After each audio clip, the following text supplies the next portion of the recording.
Willkommen, bienvenue, welcome dans un nouveau vlog. J'ai oublié de faire chin chin.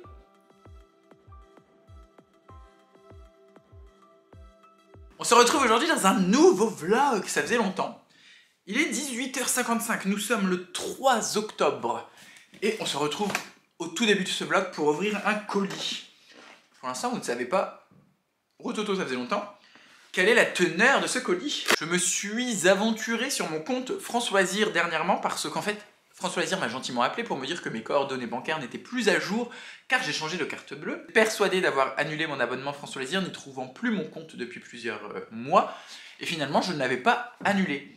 Donc j'avais sur ma cagnotte une quarantaine d'euros, je crois à peu près. Dans tous les cas, je me suis dit, il faut quand même que je dépense ces 45 euros. Et j'ai commencé à farfouiller un peu sur le site de France Loisirs et je ne trouvais rien. De la rentrée littéraire, il n'y avait que des livres qui ne me tendaient pas spécialement. Mon voisin a décidé de jouer au bowling, je crois. Des livres qui ne me tentaient pas spécialement, genre le nouveau Amélie Nothomb, Alice Zéniter, mais qui n'était pas de la fiction. Enfin bref, plusieurs livres dont je n'avais que faire. Et il y avait une partie où c'était genre les best-of France Loisirs ou ce que France Loisirs vous recommande, un truc comme ça. Ils m'ont proposé 2 bouquins qui ne sont, mais pas du tout, dans mes goûts de lecture. Alors je ne sais même pas comment France Loisirs s'est dit c'est ça qu'on va lui proposer, mais d'un autre côté je sais plus c'est quoi mes dernières commandes France Loisirs. J'ai oublié, mais bref. J'ai décidé, même si je savais d'avance, même si je sais d'avance que ce n'est pas mon genre de prédilection, de faire l'expérience, d'acheter ces romans recommandés par France Loisirs et de les lire. Ceci est un disclaimer, autrement appelé clause de non-responsabilité. Je sais que je ne suis pas la cible, je sais que ces romans vont probablement m'agacer, je l'espère pas trop. Je ne m'attends pas à grand chose. J'essaye d'entrer dans ces lectures le plus vierge possible de tout préjugé, de tout stéréotype, de tout a priori. C'est compliqué, je ne vous le cache pas, car quand je vais vous montrer la teneur de ces romans, vous allez vous dire mais le ciel lui est tombé sur la tête, pardi, il va passer son vlog à détester sa lecture. Mais, rappelez-vous, la dernière fois que j'ai lu un livre à l'aveugle, c'était le truc du Cupcake Café, là, de Jenny Colgan, et j'avais plutôt bien aimé. Que si j'apprécie ces 2 lectures, je vais sérieusement me poser des questions sur mes goûts littéraires. Je vais vous lire ce qui est écrit sur l'autrice derrière et je vous laisserai quelques secondes pour deviner qui elle est. Avec plus d'une centaine de livres publiés en France et des millions d'exemplaires vendus à travers le monde, l'autrice est depuis ses débuts une auteure au succès inégalé. Francophone, passionnée de notre culture et de l'art de vivre à la française, elle a été promue en 2014 au grade de chevalier d'ordre de la Légion d'honneur. Messieurs, dames, ce n'est pas rien. C'est la mer Noire. Oui. Et nous allons donc lire, vous et moi, mais surtout moi, mon plus grand regret, Scrupules de Danielle Steel. Oui madame, oui monsieur, j'ai acheté un Danielle Steel, mais figurez-vous que franchement sur France Loisirs il y avait tellement rien que j'en suis venu à acheter un Danielle Steel et je me dis ça peut être une expérience. Il y a des gens dans ma famille, ma grand-mère, ma grande-tante, une de mes grandes-tantes, qui sont archi fans, surtout ma grande-tante, Tata Claudine. Si tu passes par là, il y a peu de chances que tu passes par là. Je pense pas que t'aies internet Tata, mais je sais que Tata Claudine adore Danielle Steel. C'est un roman de 300 pages, c'est écrit relativement gros. Je sais que l'autrice est connue pour des romans assez légers. Cette histoire se passe dans un lycée dans le Massachusetts qui accueille les élites de demain. Des petits bourgeois dans un lycée. Une école qui était réservée aux garçons, mais il se voit arriver à cette rentrée l'accueil des premières étudiantes. Sauf qu'un soir, tout bascule. Devant une fête d'Halloween, une jeune fille est transportée à l'hôpital, inconsciente. À son réveil, Viviane déclare avoir été violée, mais prétend ne pas connaître le coupable. Les personnalités se révèlent, les amitiés volent en éclats, tôt ou tard, chacun devra choisir entre mensonge et vérité. Ma foi, la couverture est jolie, le résumé me branche pas spécialement, quoique cette histoire d'être dans un lycée, why not, que connaître. Donc dans ce vlog, je vais lire ce Danielle Steel, et vous allez pouvoir peut-être avec moi assister à ma décrépitude. Le deuxième roman que me recommandait France Loisirs, je pense que celui-ci me fait encore plus peur. Dans un premier temps, comme ça, je pense que je vais préférer le Danielle Steel à celui-ci, mais qui sait. Le deuxième roman, c'est Si la vie te donne des citrons faisant une tarte meringuée, pardon, je me frotte l'œil, c'est pas très poli, de Charlotte Léman, donc je crois qu'elle est francophone. Hein. Après avoir sillonné le monde, Charlotte Léman s'est installée en Suisse alémanique. Ses livres croquent notre époque avec légèreté et humour, des héroïnes proches de nous, une palette d'émotions et des dialogues piquants. Donc cette description ne me donne pas du tout envie. On est avec une femme qui se fait larguer parce que son mari choisit une femme plus jeune, enfin une copine plus jeune, et elle doit en gros, voilà, soit désespérer, soit reprendre sa vie en main. Cette épreuve pourrait être bien l'occasion d'une revanche. Parce que déjà ce titre à rallonge, un peu niais, et derrière il y a aussi une expression genre cerise sur le clafoutis, il lui annonce qu'il reste dans leur appartement, enfin voilà. Ça me fait très peur quant au style d'écriture. Un roman de Daniel Steele, donc qui est plutôt un roman senior, un roman feel good, si la vie te donne des citrons en faisant une tarte meringuée. Et j'aime bien lire 3 livres en vlog, donc il faudrait que je choisisse un 3e livre. Et ça tombe bien car pour mon anniversaire, j'ai reçu une box La Cube Feel Good. Donc j'ai reçu 3 ou 4 romans Feel Good, je vais en choisir un parmi ces 4. Comme je n'ai pas envie de lire des romans qui ne m'intéressent que peu, ou en tout cas qui me font peur par la légèreté de leur ton et du fond et de la forme, je choisis de lire en 3e roman Quelqu'un qu'on aime de Séverine Vidal aux éditions J'ai lu, qui est un roman qui était donc dans ma box Feel Good de La Cube. En gros, on est avec un jeune homme qui veut faire revivre sa jeunesse à son grand-père et une succession de quiproquos et de malheurs les fait constituer une petite bande avec un ado en fugue et une trentenaire à décider à changer de vie. Ils vont se retrouver tous les 4 à faire un espèce de road trip dans l'ouest américain, Arizona, Californie, Nevada. D'étape en étape, une tribu bancale et joyeuse se forge autour de Gary. J'avoue que le côté tribu bancale me plaît beaucoup. C'est quelque chose qui dans les films, les comédies en général me fait rire. Bien, c'est des chapitres très courts qui alternent les différents points de vue des différents personnages. Je pense que ça peut le faire. En plus, le roman, il fait à peine 200 pages, donc voilà. Je pense que si, avant tout, je devais faire un classement entre ces 3 romans, mon préféré serait le Séverine Vidal, en second, le Daniel Steele, et en 3e, Si la vie te donne des citrons faisant une tarte meringuée. La suite au prochain épisode. Là, j'ai quelques lectures à terminer, donc je vous reprends pas tout de suite, mais c'est juste parce que je voulais ouvrir le colis dans le vlog. Dès que j'ai terminé, ou que j'ai commencé en tout cas un de ces 3 romans, je reviens vous prendre en vlog, et à tout de suite. On se retrouve le lendemain. J'ai terminé Le Maître du Haut Château, qui était ma lecture en cours que je vous mets ici. J'ai beaucoup aimé cette lecture, c'était un peu frustrant sur la fin, je dois le reconnaître, si je dois donner un avis très rapide comme ça, mais diablement intelligent. Vraiment, c'est le roman où quand tu le lis, tu te dis « Ah oui, j'ai lu quelque chose », qui va me rester en tête, qui me fait me poser les questions. C'était vraiment très bien, sans que ce soit de la branlette, du remue-ménage. C'est dur à dire quand on a un peu le rhum. Ce qui m'a étonné, c'est que c'était très facile à lire. J'ai trouvé que ça se lisait tout seul, il n'y avait pas vraiment de... Le chat qui pète un plomb. Il n'y avait pas vraiment de phrases ou un style qui pourrait me faire buter. Par exemple, j'aime beaucoup Fahrenheit 451 ou Le Meilleur des Mondes d'Aldous Huxley, mais je reconnais que dans la façon dont c'est écrit, ça a quand même vieilli. Et là, avec Le Maître du Haut Château qui est sorti dans les années 60, je crois, ça n'a pas du tout vieilli. Mais enfin, maintenant que j'ai lu quelque chose de très intelligent, je vais bien évidemment me plonger dans mon petit Daniel Steele. Et figurez-vous que je ne l'avais pas pris au boulot parce que il me restait encore quelques pages, une centaine de pages du Maître du Haut Château à lire à midi. Et j'ai 2 heures de pause de midi. Et en fait, donc au bout d'1 heure, j'avais terminé Le Maître du Haut Château. Et donc il me restait 1 heure à patienter. Et je pensais à ce roman, genre vraiment j'avais envie de le lire. J'avais envie de l'avoir avec moi pour le commencer. Donc je vais le commencer là tout de suite maintenant parce que j'ai déjà beaucoup trop parlé. Et je viendrai pas vous voir à chaque fois que je lis un peu, mais s'il se passe quelque chose d'intéressant ce soir, je vous le dirai. S'il y a quelque chose de... Voilà, un peu de piquant dans ma lecture. Alors je suis désolé, je vous parle allongé parce que je suis allongé et que je viens de commencer ma lecture. J'ai vraiment à peine entamé le roman. 25 pages. Ça s'annonce déjà très cliché. Donc on est dans un lycée, Saint-Ambrose, qui s'apprête à accueillir pour la première fois, la première rentrée des filles dans le lycée. Donc c'est un lycée exclusivement masculin qui reçoit des filles. Et donc on se retrouve sur le perron du lycée à regarder les élèves qui arrivent et suivre les professeurs, tout ça. L'autrice, Daniel Steele, tout simplement, nous décrit chacun des personnages, nous donne un peu de background, un peu d'arrière-plan sur les personnages. Et donc vient le premier élève asiatique qui s'appelle Tommy Lee. Déjà le nom, voilà, bien cliché de l'élève asiatique. Cet élève asiatique, donc, qui est probablement chinois si je ne me trompe pas, est féru de mathématiques, est féru de physique-chimie, est un prodige du violon, et il aspire à rentrer dans l'université MIT, le machin Institute of Technology, une fac très connue pour accueillir des élèves très bons en maths, physique-chimie, etc., informatique, blablabla. Et malheureusement, c'est pas le seul personnage cliché, ils le sont tous. Il y a la famille de Bourges qui sont des gros donateurs de l'école que personne ne peut supporter, mais vu qu'ils ont de l'argent, voilà, ils sont dans l'école. Il y a le prof qui s'est fait larguer par sa femme et qui du coup est aigri envers les élèves. C'est vraiment la galerie de personnages la plus cliché qui tient en 20 pages. À chaque fois qu'on me présente un nouveau personnage, je dis « Ah !» À peine on dit 4 mots pour le qualifier que je sais ce que va être les 4 prochaines lignes. Mais enfin, nous continuons cette expérience. Bonjour! On se retrouve le matin. Comme d'habitude, dans les vlogs de FloFlo, j'ai une gueule de fiac parce que je filme soit très tôt, soit très tard. Il est actuellement 5h45 du matin J'ai fait une insomnie, je me suis réveillé tôt. Et du coup, je vais poursuivre mon Daniel Steele. Hier, je ne suis pas revenu vous voir, j'ai avancé, j'ai lu 100 pages, donc j'ai lu un tiers du roman, car le roman en fait 320. En fait, je suis déçu, je pensais apprécier un tantinet. Alors, je déteste pas, ce sera pas la pire lecture de toute ma vie, car ça se lit plutôt bien.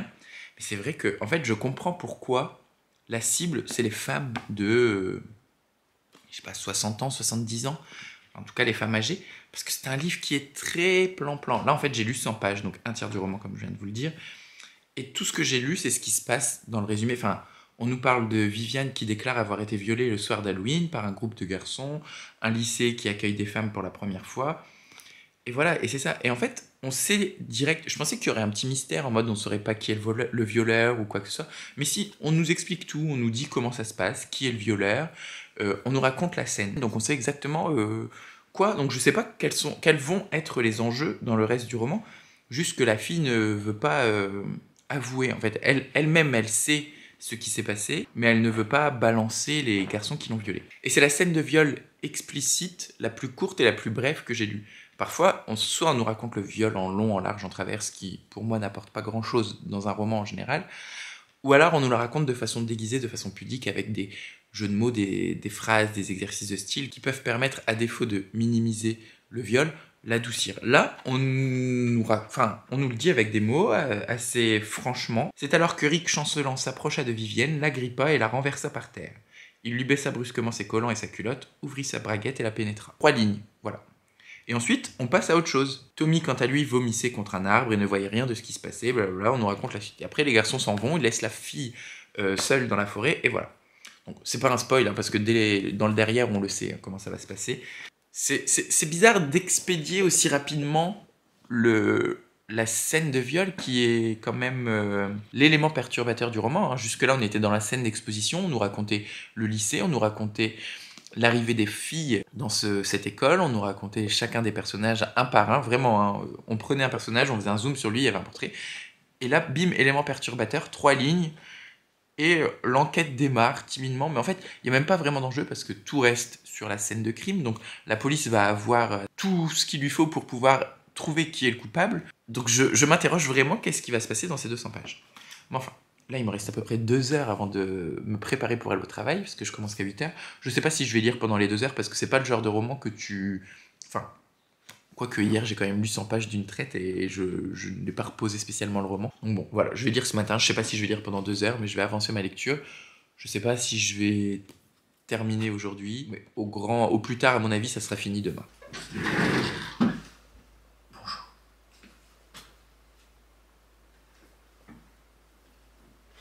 J'ai l'air d'être quelqu'un d'important là derrière mon bureau. Je l'ai même ramené jusqu'ici, mais j'avoue que je le cache. À midi, j'ai 2 heures. J'espère avancer. Je sais plus à quelle page j'en suis, j'ai pas mis de marque-page d'ailleurs. Oui. Page 158. Donc j'en suis vraiment à la moitié. J'ai rien de plus à dire, à part que c'est quand même un minimum entraînant. Dans le sens où, vu qu'il n'y a pas d'enjeu, je me laisse porter par la lecture où. Voilà, je réfléchis pas trop. Je viens de rentrer du bureau et j'ai terminé pendant ma pause déjeuner. Scrupule de Daniel Steele. Pensez jamais dire ça sur ma chaîne un jour. Que dire? Bon, franchement, à part ce que je vous en ai déjà dit, pas grand chose. C'est vraiment un ramassis de clichés, que ce soit dans les personnages que dans l'histoire. L'histoire, parlons-en. C'est ce qui m'a principalement dérangé, c'est qu'il n'y en a pas.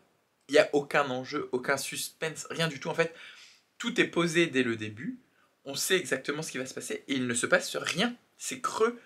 C'est ça qui m'a le plus gêné, en fait, c'est que je n'avais vraiment aucune attente sur le roman sur l'histoire, parce que dès le début, on le sait déjà et on nous donne au fur et à mesure toutes les clés pour avancer. Donc en fait, il n'y a pas vraiment de... Il n'y a pas matière à écrire, quoi. C'est ça le problème, pour moi. Le seul truc, c'est, oui, les scrupules. Mais alors, les scrupules des jeunes adolescents qui ont violé cette jeune fille ou camouflé le viol, le crime, et les scrupules que la jeune fille a à donner le nom de ces gens qui sont même pas ses amis parce qu'elle les connaît depuis 2 mois, mais des personnes avec qui elle est en contact. Et du coup, cette jeune fille se dit, voilà, elle a la honte de la violer, je sais pas, ça doit sûrement exister, enfin des mots, il doit y avoir quelque chose là-dessus. comme beaucoup de jeunes filles ou de femmes tout simplement violées, elles ont honte du viol, elles ont peur de dénoncer les personnes qui ont commis le crime. Elles ne veulent pas nuire, là dans son cas, elle ne veut pas nuire à ces criminels. Enfin voilà, j'ai trouvé ça très creux, très plat, très chiant, très mémère. C'est vraiment un roman pour vieilles personnes. Faut vraiment avoir du temps à perdre. Faut être à la retraite en fait pour lire ça. Je vois pas d'autres explications, hein. Franchement. Dommage, hein. Il était pas trop moche, mais bon.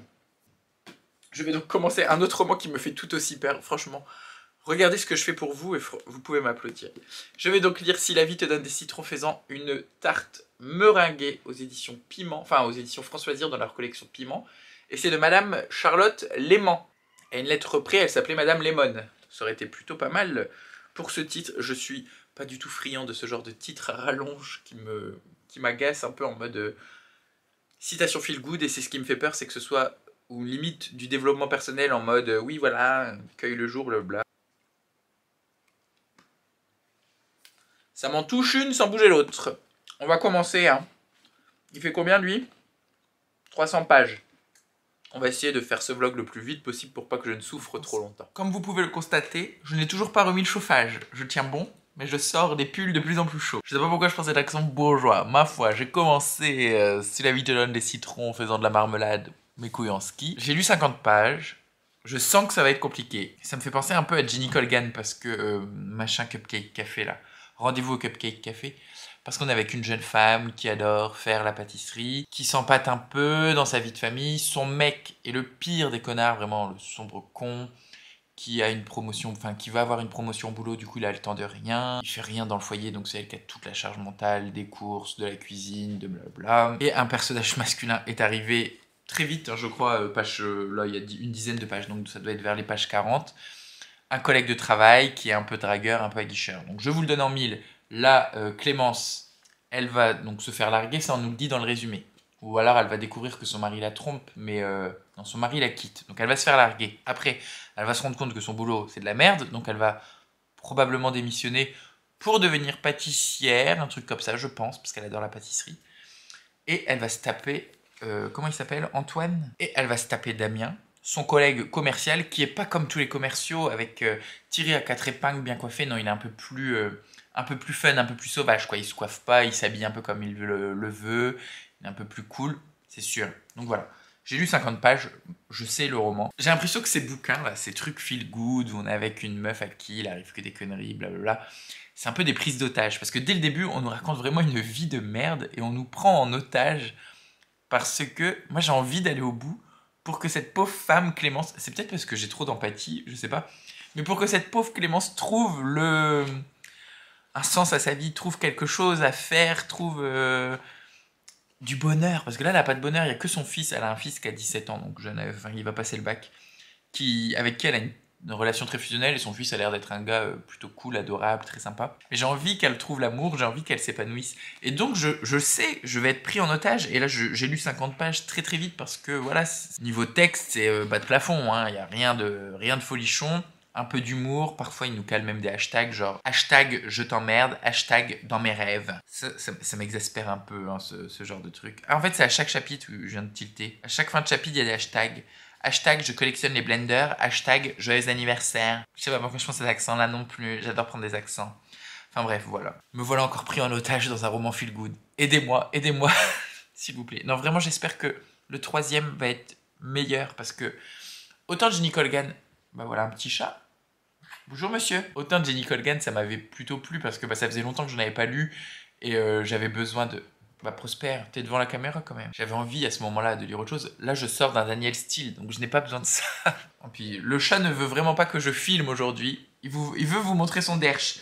Prosper, on montre pas son derche aux téléspectateurs. Bah oui. Maintenant que je te prends, tu veux partir. Câlin, papa. Bonjour. Bonjour les internets. Au revoir. Il m'a mis de baffe. Et allez, il passe. Oh. Ah, on enchaîne. Le mari la trompe. Le coiffeur la rate, et là maintenant c'est sa mère qui lui dit « Mais en même temps normal que ton mari te quitte, tu es laide comme un pou et tu ne prends pas soin de toi. » Ça commence à faire beaucoup. Vous prenez bien une petite cuillère de cliché. Maintenant le psy lui dit qu'il faut qu'elle soit résiliente envers son mari. Ah oui, parce que sa famille l'a obligée à aller voir un psy parce qu'elle n'allait pas bien suite à sa séparation, enfin suite au fait de se faire larguer par son mec. Page 115, il m'en reste encore 200. Ça va être long, ça va être long. On dirait pas comme ça, mais on est le lendemain matin. On peut rajouter à la liste 2 psys qui sont tout aussi mauvais l'un que l'autre et tout aussi clichés d'ailleurs. Le premier psy, c'est le genre de psy qu'on voit des fois dans les films qui te dit « Allongez-vous madame » et puis qui prend des notes sur son crâne en disant qui n'apporte aucune solution, aucune aide, aucun soutien. Et la deuxième psy, c'est une psy qui lui dit « Mais madame, ne vous laissez pas faire, faites chier votre mari jusqu'au bout, devenez méchante avec lui, ne vous laissez pas piétiner. » Voilà, vraiment très injective, méchante, hargneuse, je ne sais pas le terme. La liste va faire la longueur d'un Paris-Marseille avant la fin du bouquin, je pense. Hein. Purée, c'est au pompon. Le jeune homme qui s'occupe du courrier des services généraux dans l'entreprise est homosexuel et en plus on l'appelle Monsieur Potin. Ouhou. J'en ai marre de ce bouquin, mais vraiment là j'en suis à la fin. Enfin j'ai lu 220 pages, il m'en reste donc 80. Il fait 300 pages. Franchement je vais me reconvertir parce que je pense que ce bouquin c'est bien vendu, il est dans les best-sellers de France Loisirs. Et une histoire comme ça, là, je peux l'écrire, il n'y a que des dialogues. Je vais devenir riche. À moi, la célébrité et l'argent.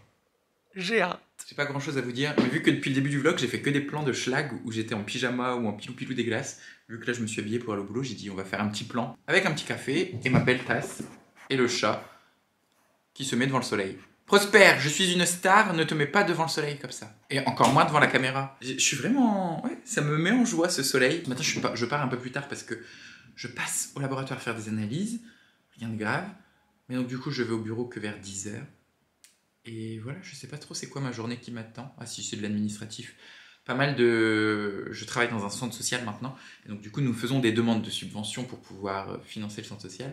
Et une fois les actions faites, une fois les actions réalisées, on doit rendre des bilans pour justifier de l'argent dépensé, de l'argent public, l'argent que vous et moi, nous payons mensuellement. Et donc du coup, je vais faire ça aujourd'hui, je vais faire mes bilans de l'année. Alors, je vais faire des bilans pour des actions auxquelles je n'ai pas participé parce que j'étais pas en poste encore, mais bon, c'est pas grave. J'ai mes collègues qui vont m'aider et j'ai des devis à signer. Ça, c'est la partie la plus cool de mon job. Donc, je suis coordinateur de projet dans un centre social.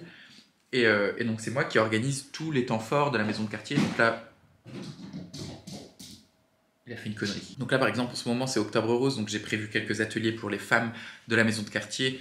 Enfin, pas que pour les femmes, d'ailleurs, pour tout le monde, mais avec des participations libres pour les remettre à la Ligue contre le cancer. Et là, je suis en train de préparer la fête de Noël qui aura lieu le 21 décembre, et j'ai trop hâte. Et donc, du coup, on a booké un super magicien pour faire un spectacle pour les grands et les petits. Vraiment, ça, c'est la partie la plus excitante de mon job, c'est d'avoir un petit budget et de pouvoir organiser ces temps forts. Eh bien, on se retrouve...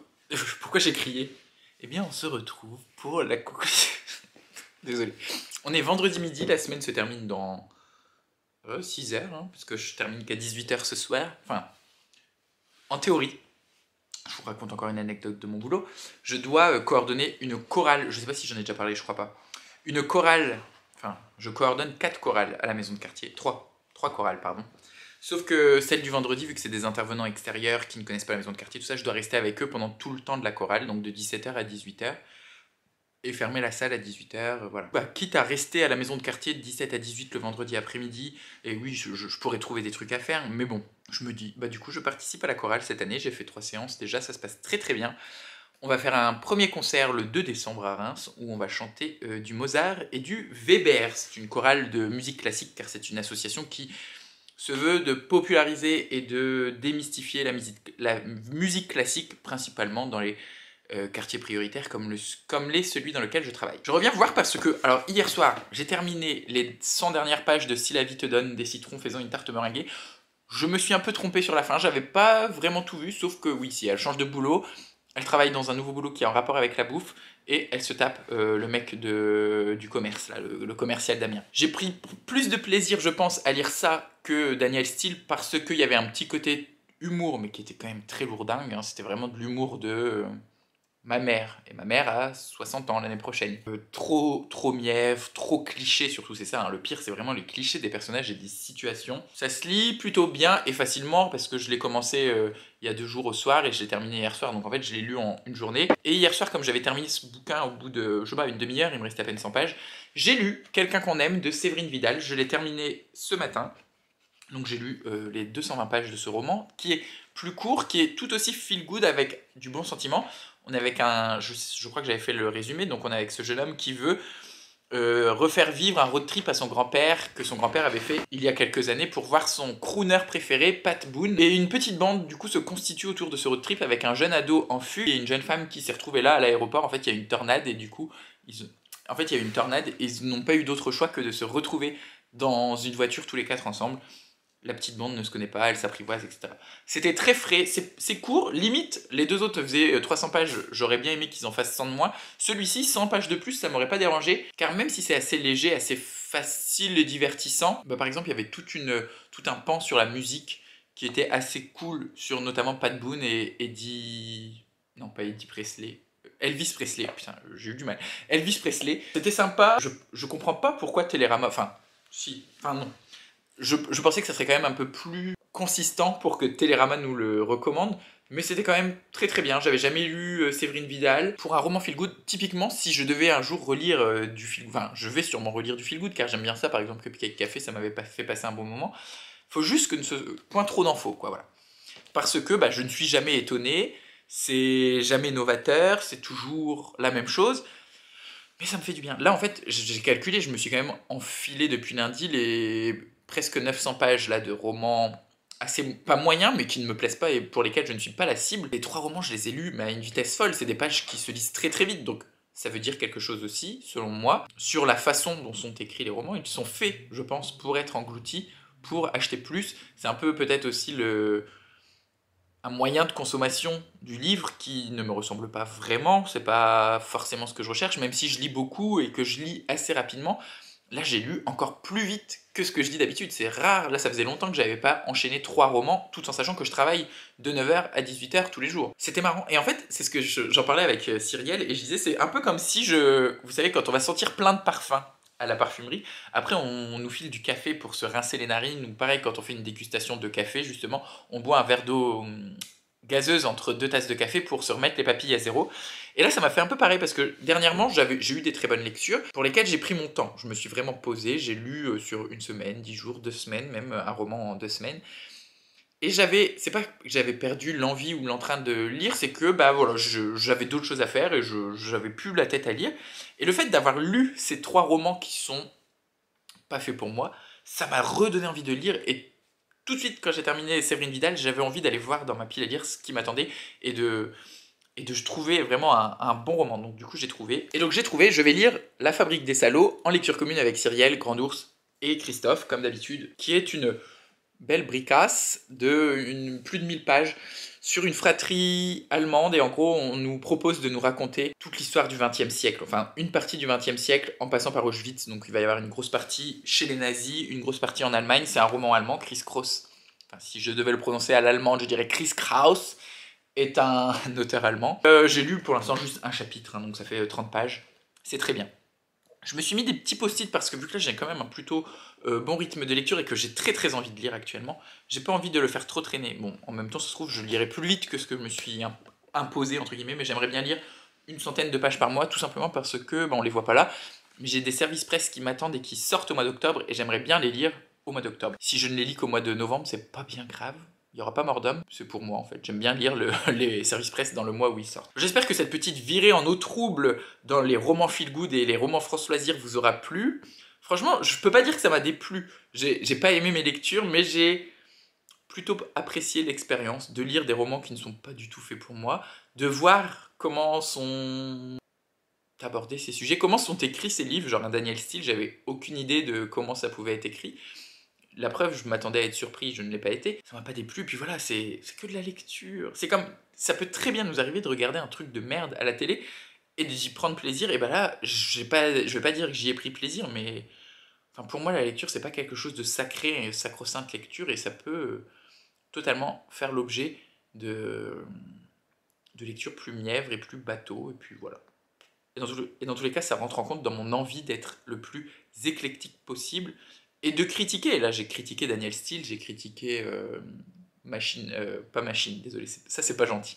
Charlotte Léman, parce que voilà, leurs romans ne sont pas très bons selon moi, si stylistiquement et même sur le fond, parce qu'à force de véhiculer des clichés comme Charlotte Léman le fait dans son roman, c'est néfaste pour la littérature et la société. Mais enfin, je veux profiter de ma pause déj pour boire une petite binouse et manger, parce qu'on est vendredi, c'est pour ça que je m'autorise une petite binouse, hein. Sinon ne vous inquiétez pas, je ne bois pas une bière à tous les repas quand je rentre chez moi. Surtout que là, cette semaine, je suis pas du tout rentré de la semaine le midi, c'est le premier midi où je rentre parce que je vais me prendre une pause un peu plus longue. Donc j'en profite pour me poser, je vais m'installer. Oupsie. Je vais m'installer, je vais lire mon roman. Si cette vidéo vous a plu, je vous invite à la liker. Si vous avez envie de la faire voyager, vous pouvez la partager. Si ce n'est pas encore fait, qu'est-ce que vous attendez pour vous abonner? En attendant, je vous souhaite comme toujours d'excellentes lectures, d'excellentes découvertes et d'être